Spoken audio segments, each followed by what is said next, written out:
तर आज आपण चर्चा करूया, की जी मुलं 10वीत 11वीत जाणार आहेत, त्यांनी आपलं करियर चूज करताना कुठल्या विषयाला प्राधान्य द्यायचंय. तर सर्वात महत्त्वाची गोष्ट असं आहे, की तुमचं आर्ट असू दे, कॉमर्स असू दे, सायन्स असू दे, कुठला पण असू दे.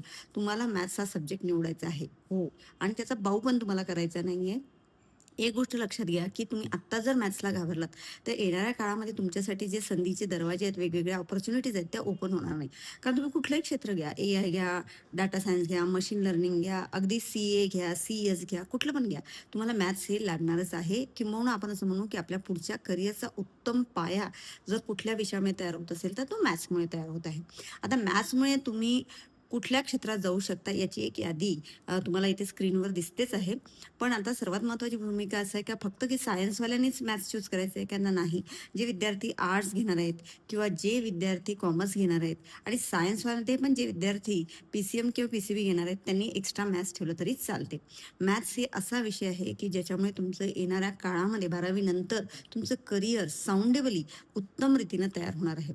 आपण या पुढच्या भागामध्ये आपण चर्चा करणार आहोत की मॅथ्समध्ये कुठले-कुठले करिअर्स हे आपल्यासाठी येणाऱ्या काळामध्ये तयार होणार आहेत.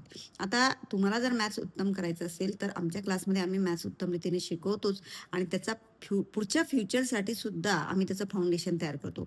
असे मॅथ्सचे फाउंडेशन जे कोर्सेस आहेत ते आणि 11वी-12वीच्या मॅथ्ससाठी जे कोर्सेस आहेत स्पेशली आम्ही मॅथ्ससाठीच डील करतो. कारण आम्हाला माहिती आहे येणाऱ्या काळामध्ये मॅथ्ससाठी खूप मोठी अपॉर्च्युनिटी उपलब्ध आहे. या पुढच्या भागामध्ये आपण चर्चा करूया, की मॅथ्समध्ये आपण जे करियर करणार आहोत, त्यासाठी कुठल्या संस्था आपल्यासाठी उत्तम आहेत. तेव्हा नक्की शेअर करा, सबस्क्राईब करा. धन्यवाद.